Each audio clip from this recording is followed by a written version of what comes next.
I've grown to love the Hyatt program. Good value for your points, and if you make it all the way to globalist status, you're in a very exclusive group, which allows you access to suite level upgrades, free breakfast at properties, and so on and so forth. And with Hyatt credit cards, you don't get access to the top tier level status with Hyatt program.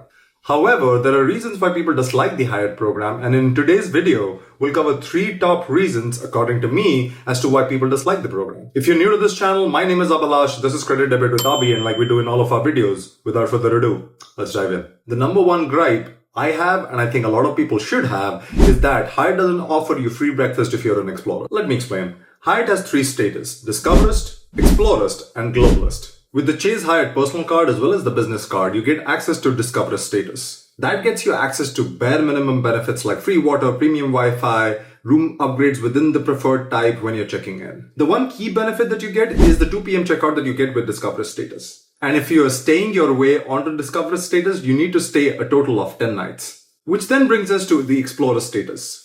You get to Explorer status after staying with the hotel for 30 nights. Now, if you have a Chase credit card, you get 5 qualifying nights with it, but you still have to stay 25 more nights to be able to qualify for Explorist. Now, it's not an easy number to get to, and you really can't make your way to Explorer status by spending your way on the credit card, because you get 2 qualifying nights after spending $5,000 on the credit card. Now, based on that, you would imagine that the Explorer's benefit is significantly different than the Explorer's benefit. But the reality is there isn't a lot of difference. The 2 benefits that do stand out to me are: number 1, the ability to get American Airlines status for a day by using Hyatt points. And number 2 is room upgrades that exclude suites. But other than that, the Discoverist and Explorer status are pretty similar in my opinion. Which then brings me to my gripe, which is you don't even get free breakfast for even one individual when you get to Explorer status. And I do think if Hyatt wants to improve their program, they should include this as a benefit for Explorists. And they can even consider bringing the number of qualifying nights up to 35 if they wanted to. The number 2 reason why I personally sometimes get frustrated with Hyatt, and maybe you do too, is the inability to use your club access awards. If you do not know about the Club Lounge access, think about it as a coupon that you can use to get access to club lounges as well as free breakfast. Anyone outside of Globalists will need access to these club access awards to be able to get free breakfast at properties. And you can earn these club access rewards as you start staying at Hyatt properties. So after 20 nights at Hyatt properties, you get the option to select 2 club access awards. But what good are these club access awards if you can't really use it at a majority of Hyatt properties? This is the recommendation I would have for them to improve the club access awards.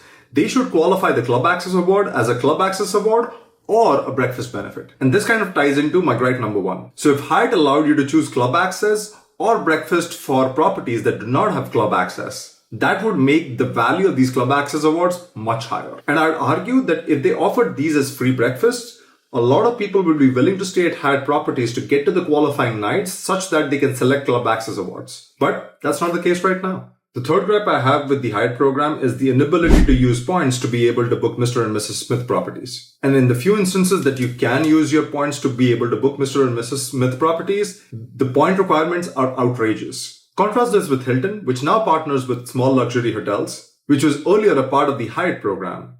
And there you can consistently find good value using your Hilton points. Here's an example from Vietnam where you can find a property like the one in Munich, and you can book it using points. And if you combine 4 of these nights, you can get a 5th night free as well. Let me know what your gripes are with the Hyatt program and if they are different than mine.